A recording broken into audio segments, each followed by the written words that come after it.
Tipos numéricos. Bom, o tipo numérico já é bem meio que implícito aqui, né? O que ele significa. Se a gente escrever aqui, ó, console.log, basta a gente brincar aqui com os tipos numéricos, como por exemplo 1.1 e 1.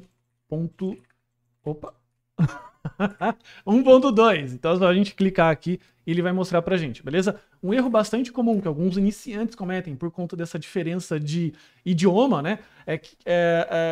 Enfim, trocar o ponto por vírgula. Então, se eu escrever 1,2, isso aqui para o JavaScript significa outra coisa.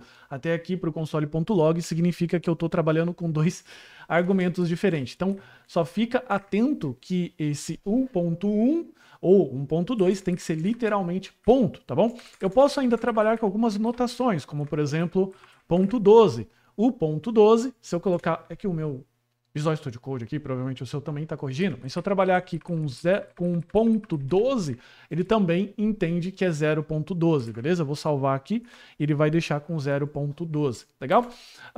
Então, fica bastante atento a isso. Também existem alguns números implícitos ou números pré-programados, expressões pré-programadas aqui dentro do JavaScript, que eles moram dentro da biblioteca math. Então, se eu colocar aqui math, eu tenho alguns números aqui já programados. Então vai que você esteja fazendo alguma coisa e você precisa, por exemplo, do número pi, né? Como que eu faço? Math.pi. A gente não vai trabalhar com math aqui, não vou descrever todo o math, beleza? Porque a gente vai utilizando ao longo aqui do curso, mas você já sabe que tem o pi, por exemplo, que ele vai colocar aqui 3.1415 e o número pi é gigantesco. Você também tem outros números aqui pré-programados, como por exemplo, E do Euler, né? Então você tem 2.71, beleza? Você tem alguns números aqui. Mas o mais importante é isso, você entender que os números podem ser inteiros, que a gente chama de inteiros, números quebrados, que a gente chama de float. Você também pode escrever o float dessa forma e você também tem alguns números programados. Só fique atento que o JavaScript ele trata isso como número, inteiros e floats como de um tipo só, um tipo numérico. Então a gente já viu anteriormente que se eu coloco isso daqui, ó, console.log, eu coloco type of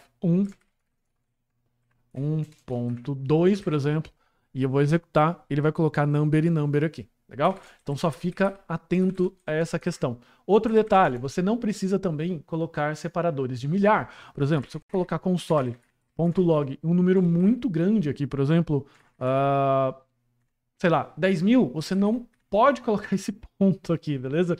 Por quê? Porque senão ele vai entender que é 10.0. Então você precisa eliminar esse ponto aqui. Ah, mas o usuário vai ver o número lá escrito feio, né? Então vai ficar lá 10.000. Sim, mas daí lá no console log, na apresentação do usuário, quando você for apresentar esse número, você apresenta de uma forma diferente, de uma forma que possa facilitar colocando separadores de milhar.